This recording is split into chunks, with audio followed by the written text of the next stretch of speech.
Hello everyone and welcome to Pokemon Emerald with Jokes, the gift that keeps on giving with a very erratic time frame. After naming our character something traditional and conservative, we're thrown in the back of a moving van, undoubtedly on our way to be sex trafficked for sheiks and sultans. Our mom greets us upon arrival, and I'm left seriously wondering why we weren't able to ride with her. Our dad got here ahead of time, given that he was already doing a TV interview we missed. All our stuff is in the truck with room to spare. Our mom legit drove herself here in an empty car. I hope that little tantrum thrower calms her ass down in the back of that truck.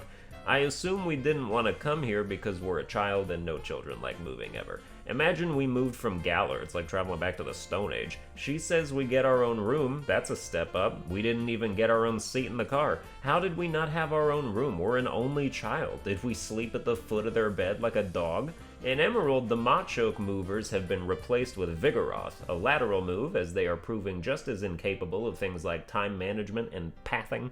This Vigoroth's like, oh shit, where does this box go? And the other one's watching hotel porn in our dining room. After setting our clock to whatever because time bends to our will, let's examine the interior of our new bedroom as is customary with this series at this point. Is it me or does it look like we're walking on a row of bleachers? I feel like I'm about to watch a spirit assembly and see my most extroverted classmates embarrass themselves. We've got a rug that lines up with nothing. I have to sit on the edge of it to watch TV. Is it too much to ask for a beanbag? At least my computer has a chair. And our bed is just there.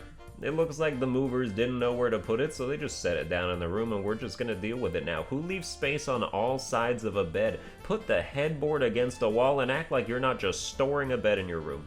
But that's enough property, brothers. Let's go downstairs and listen to our mom accidentally repeat what our dad says to her every night and then what she says back to him. Now let's go introduce ourselves to our new neighbors with no warning like absolute psychopaths and go into their kids' room while they're not there and touch all their shit. Oh crap, we've been caught pilfering. Brendan's like, I didn't know you'd be a girl. My dad said you were a gym leader's kid, so I assumed you'd be a guy. As if your occupation has any impact on gender birth rates. Also, half the gym leaders in this region are chicks. One of them's even two of them. Your assumption is sexist, and I'm gonna spend the rest of the game canceling all your Pokemon every time I battle them. He offers to catch us a Pokemon, but then he's like, oh wait, I can't catch Pokemon. I'm supposed to be catching Pokemon right now. Anyway, I'm gonna go play backyard baseball on my old-ass computer. See yourself out. This dude's like, the power of science is staggering. If only the power of science could make you put down a donut. As we walk into the woods with no protection, we hear Professor Birch freak out as he's getting chased by a wild Zigzagoon, another change from Ruby and Sapphire as it used to be a Poochyena. This is the kind of wildly different experience that makes it so worth purchasing a third version of the same game. To be fair though, Battle Frontier, that's why you get Emerald. It just sucks because this was before you could reduce Pokemon levels for stuff like that, so in this game if you beat the league and your Swampert's level 51, tough luck dude, that thing's in the level 100 bracket now. New Gen desperately needs a Battle Frontier of this scope. Anyway, time to go save a world-renowned professor from a level 2 Zigzagoon, but who to pick? Gen 3 overall has the best starters. There's not a bad apple in the bunch. You can't go wrong no matter what you choose. And I think I'm stalling here in the footage because I actually can't decide. I do love me some Torchic, and Mudkip evolves into a beefy beefcake, but this time I'm going Trico, aka the best grass starter, who pounds that Zigzagoon into the dirt. Birch is so impressed with my ability to defeat the weakest Pokemon on Earth that he lets me keep Trico and asks if I want to meet his kid, which I politely decline, several times in a row. But adults are headstrong, you know, they want you to meet their dumbass offspring. Like, I'm not impressed, he's 10, he doesn't know anything. This aide is talking about father-son love. Gay. This guy's like, Professor Birch spends all day in the lab studying, then he'll go out in the wild and do more research. When does Professor Birch spend time at home? What are you, his wife? Can't help if a man's a polygamist with his wife and his work. You don't get to be the premier researcher of your region by having a good balance of career and family, which is probably why he enlists child labor volunteers for half of it. This guy works at a Pokemart and gives me a free potion as a promotional item.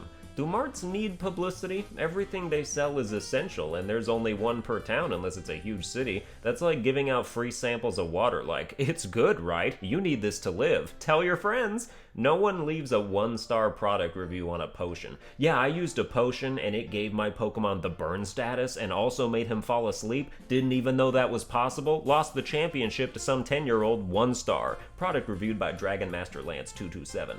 This mother and son dialogue is neat. The mother is like, when Pokemon battle, they eventually level up and become stronger. And then the son tells us, if your Pokemon becomes stronger, you'll be able to go farther away from here.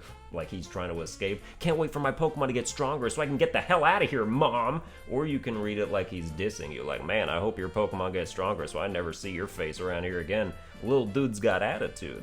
We see Brendan up here, which, by the way, Brendan is a garbage name. No offense to any Brendans out there, but if your parents weren't teenagers, they'd have named you Brandon. Brendan is like you tried to name your son Brandon, but lost some chromosomes along the way. And this Brendan has to be short of you to lose to someone who just became a trainer 10 minutes ago, especially when I didn't even level up my Trico at all. Look at that, you growled 6 times and I got a flawless victory. Where is your brain? My mom congratulates me on my new Pokemon and trainerhood and gives me some running shoes, which will make it a lot easier to play Rape Escape. They also come with instructions, because I guess we're collecting disability checks in this house. Time to battle some youngsters. When this one gets defeated, he's like, I called you because I thought I could beat you. Domestic abuse survivor has left the chat. Let's go pick some berries and completely ignore the etiquette of replanting them. Plant them for who? None of you people have lives outside your programming. Keep wandering around your 3-tile radius and ignore the world becoming barren around you. This creepy dude in the Pokemon Center says he collects trainers' profiles, and he's like, can I see your profile? What, right here in the middle of the Pokemon Center? Can we at least go somewhere private? I've never done voyeurism before. But actually, it turns out it's a verbal profile, like a Tinder bio for Pokemon trainers, so I give him the most accurate profile of my real self I can think of. He's like, fantastic! Anyone hearing this profile would be captivated by you, and I will say that history has proven that to be the case. In Verdanturf Town, we meet up with dear old Dad, but our reunion is cut short by a random kid who wanders in off the street asking for a Pokemon like this is an adoption center. Like, who do you think you are? Just walking into a gym and going up to the leader like, hey, I want a Pokemon, help me. I've never caught a Pokemon before, I don't know how, he says.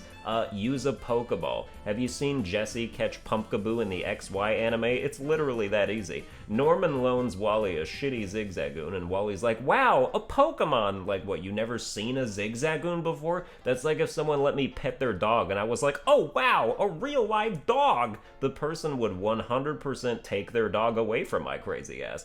Norman's like, I'll give you a Pokeball too. Like he had to think about it. Should I give him a Pokeball or should I build him a giant Pokemon catching robot like Team Rocket?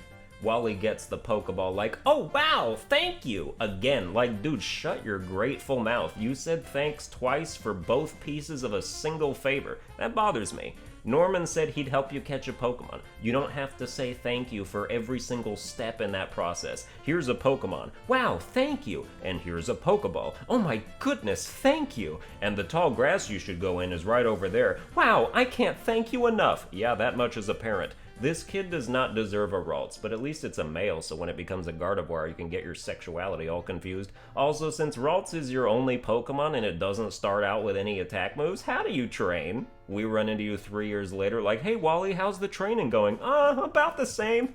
Traveling through Petalburg Woods, we meet a dude who loves Shroomish for very not psychedelic reasons, I'm sure, but someone comes up from behind saying they were gonna ambush him, but he took forever in the woods. Isn't the woods the place to ambush people anyway? I was going to ambush you on a public road in front of witnesses, but you just had to dawdle in a secluded wooded area where no one can hear you scream, didn't you?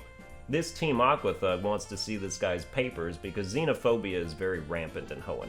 This is why you don't send a level 9 Poochyena to do a level 20 Mightyena's job. Get thwacked, bro. Upon defeat, he gives the game away and for absolutely no reason says, and hey, we of Team Aqua are also after something in Rustboro. Cool, thanks. We'll go warn everyone. Anything else we should know? The researcher gives us a great ball as fair compensation for saving documents critical to the continued success of his multinational corporation. I expect a large sum of money wired to my offshore account by this time tomorrow, or I'm going to come back and steal those papers myself.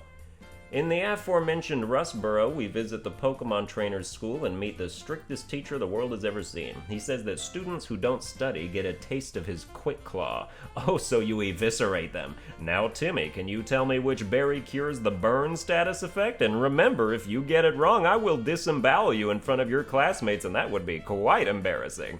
After beating a bunch more useless, boring trainers, Trico evolves into Grovyle because I still haven't seen another Pokemon I want during my 15th playthrough of this game. I'm sure they'll turn up. I know my gradual team composition is an exciting part of the series, and I'd never let my adoring fans down. Also, I've never been able to get GameShark codes to work in Emerald, so this is a 100% legit experience. But it's time to fight the gym leader of Rustboro, Roxanne, a graduate of the Pokemon Trainers School, so I assume she's got some claw marks under that uniform. She's got two Geodude who go down instantly like they have daddy issues, but the Nose Pass is a bit more trouble because it's pure rock type, so we're only doing ×2 damage instead of ×4. Not to mention Absorb only having 20 base power in this gen because a lot of moves used to just suck ass before they got fixed. Fortunately for me in this battle, Rock Tomb is one of them too, with only 50 power and 80 accuracy here. Nose Pass is also not doing the damage he should be doing, and even a cheeky Oranberry and Potion can't save him, and the Stone Badge is mine. Well, that's gonna do it for this episode. I hope you enjoyed it. If you did, you can like, share, and subscribe. Follow me on Twitter at Sunburned Albino, and I'll see you guys next time.